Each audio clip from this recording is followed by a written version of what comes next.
Hi everyone, it's William with the Grand Duke Dmitri 1921 Diary Series.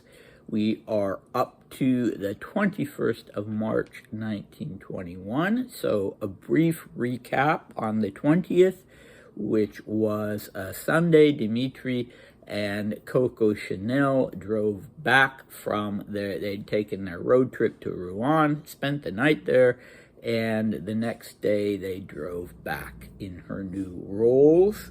And Dmitri seems then to have wanted to spend the evening with her, but that didn't work out for whatever reason. So he ended up, though, actually having quite a nice evening at the home of the Shuvalovs, some old friends from pre-revolutionary Russia that he met up with again in Paris, and a few other people from the same circle of friends. So that was, that was really nice. He enjoyed that. Okay, today's cast, we have several people that you already know, but a newcomer by the name of Alexander Krivoshein. So that surname actually means crooked neck.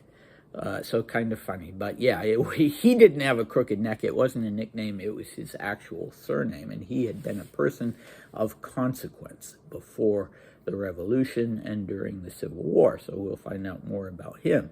Okay, so let's dive in. It's the 21st of March, 1921, a Monday in Paris, and Dmitri wrote this diary entry at his flat at 76 Rue Miromesnil. All right, Krivoshein came again in the morning. Like before, he spoke to me at length, and like before, I understood absolutely nothing. Simply unbearable. Fortunately, he took his leave around 12:30. Seryoja Kutuzov came, and we went to the Travelers for cocktails. I lunched that afternoon with May Dubasova at the Ritz, but we ended up going to the Grill and sitting at Coco's table. May now adores Coco. It's an unexpected and rather intense friendship. At 2:30, I had to go to Mamachka's. She asked me to stop by her place to see Krivoshein. Why that old man had to see me at Mamachka's and couldn't simply come to my place is incomprehensible to me. Naturally, he shed bitter tears over the fate of Wrangel and showed me a telegram he had received from him about the French ultimatum with regard to disarmament. Then he cried about the Anglo-Soviet trade agreement, etc. In short, the same old story, and naturally I had absolutely no idea why he even wanted to see me. After all, Krivoshein is getting terrible press here among the Russians. They say God only knows what about him and his activities in the Crimea, even going so far as to allege that he engaged in speculation and stole supplies. It is, of course, difficult to say if that's true, but in any case, he's frightfully unpopular. Okay, so as you know, Dmitri is just fed up with talking about any of these things. He's just done with it for a while, and his mood isn't great, so he's being a little ungenerous. But, one thing that surprises me is that he doesn't seem to it doesn't seem to occur to him that maybe the reason Krivoshein wanted to see him at Princess Palais instead of going to Dmitri's own flat was because if it's true that Krivoshein was getting all this terrible press and all of these allegations, he wanted to protect Dmitri from that. He didn't want there to be talk about, this horrible Krivoshein is a friend of Grand Duke Dmitri's or something like that. So that's my guess. I think Krivoshein was behaving in an honorable way to try to protect Dmitri, but apparently that did not occur to Dmitri. Okay. At any rate, one thing that this particular diary entry reinforces for me is my image of Dmitri as being a man who just has a hard time saying no to people. No matter what mood he is, if he's feeling kind of down and exasperated, he's still going to let them come. And in fact, he's almost still playing that role that he had as a teenage boy in this very complicated household when he was a kid. Well, beginning when he was about 10 or 11 and moving to live with, to Moscow, he and his sister, to live with their very difficult Uncle Sergei and his complex relationship with his wife. And, Dmitri, as we've seen, if you watched the videos for the 1906-1907 diary entries, really took it upon himself to try to make sure everybody was coping and make sure nobody was upset.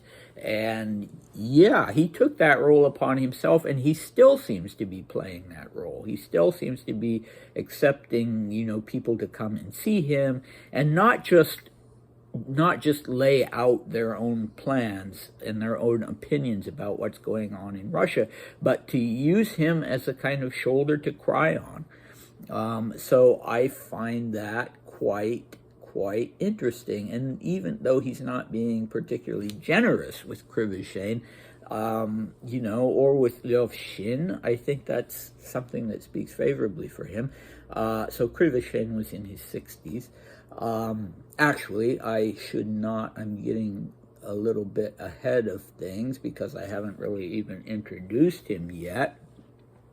So let's talk for a minute about what happens at the Ritz. Dmitri goes there with his friend, seeming to be a fairly good platonic woman friend, May Dubasova, and apparently they spot Coco in the grill, or she spots them and invites them to her table, and she and May kind of hit it off.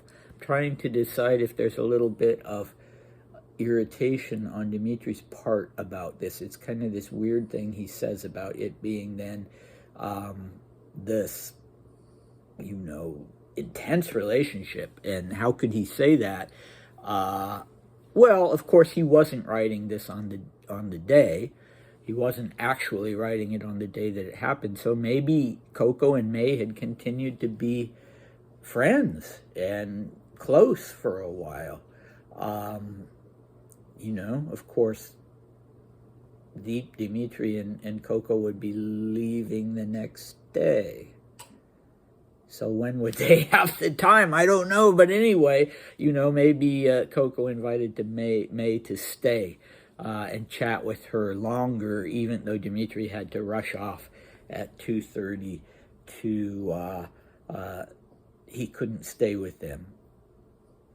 Yeah, he had to, I'm being so inarticulate today.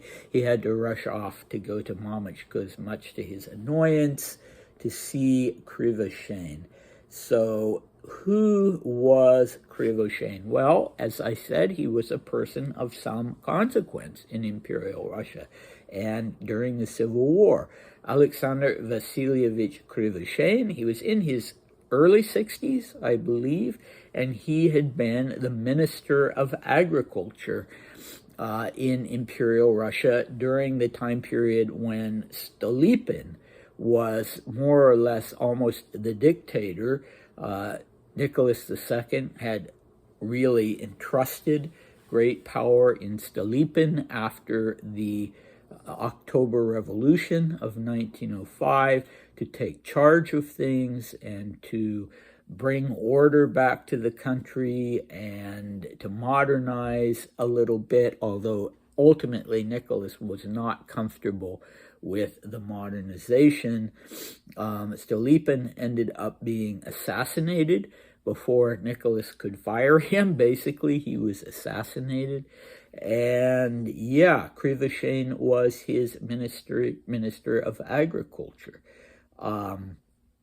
He was a moderate politician, and I don't know if Dmitri knew him personally, but Dmitri did know other moderate government figures. He knew, for instance, the Minister of Finance, Vladimir Kokosov, and even spent some time with him when they were both traveling together, when they were both in Sicily, and he and Dmitri and Kakovtsev and Kakosev's wife would go out sightseeing together. So even in Imperial Russia, even though he was so young, Dmitri was someone that the moderates in the Russian government seemed to have kind of gravitated to. And now Krivoshein wants to go and see him and cry on his shoulder a little bit, even though he doesn't seem to have anything in particular that he wants to talk with Dmitri about. Dmitri can't figure out that there's anything in particular that he's asking or wants to talk about. He just seems to regard Dmitri as the member of the imperial family who's sympathetic, who's moderate, and who's receptive to talking to people like himself. You know, I don't know if he made any attempt ever to go and see, for instance, Kirill. But anyway, he did see our friend Dmitri. Sorry about the dogs here. I really don't want to restart because this is like my fourth attempt today to just get through this video. So in addition to having at one time been, well, before I say that, I should say that he was one of the moderates who really opposed, as did Dmitri himself, who really opposed Nicholas taking over as commander-in-chief. And Dmitri had made a more or less valiant effort to go to Nicholas personally and try to talk him out of this disastrous step. And so that was, again, maybe one of the things that made the moderate members of the government or former members of the government to look at Dmitri, even at that young age, as a kind of leader for them within the imperial or potential leader within the imperial family for them. So, yeah, and he had been dismissed, in fact, Krivoshein had, because of his opposition to Nicholas becoming commander-in-chief. So, let's see. After the revolution, he remained in Russia. He actually tried to organize a conspiracy to save Nicholas II, to send people to Ekaterinburg to save Nicholas II. He was a committed monarchist. And then during the Civil War, he made his way down to Crimea and was with Wrangel and was the head of the government, the head of Wrangel's government. Wrangel actually succeeded in establishing a White Russian territory and government for a while, and Krivoshein was the head of that government, so he remained an important person. And you can see why then he was still in contact with Wrangel, who sent him a telegram over this French ultimatum, and he was so upset with the trade agreement between England and Soviet Russia. So yeah, he just wanted to go and have a sympathetic person to talk to in Dmitri.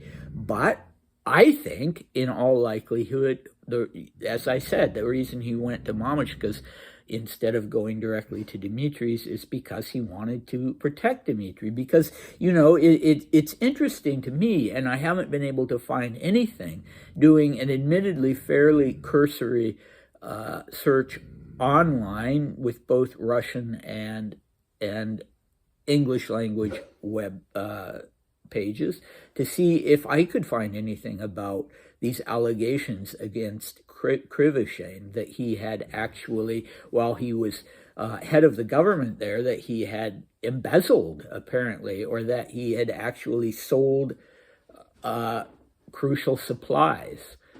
And like I said, I couldn't find anything about that. Dmitri is just being very non-committal and saying, yeah, that's what people are saying, but I don't know that it's true. And maybe I'll be able to find something in the emigre newspapers that I now have access to. But yeah, that's what the situation was at that time. So this is the first half of the day. So Dmitri will now, in the next video, in the second half of the longish diary entry for the 21st of March, Dmitri will be spending some time with cousins. So the Mountbattens, some of the Mountbattens are in town. They're in Paris, and Baby B is in town, and so some of the Spanish branch of the family, and so that'll be kind of a treat. We'll have that in the next video, how he spent time with them in the evening, and, you know, also some nerves on his part about leaving the next day with Coco for the south of France. So that will be an interesting video on the second half of this diary entry, and I hope to see you then. Bye.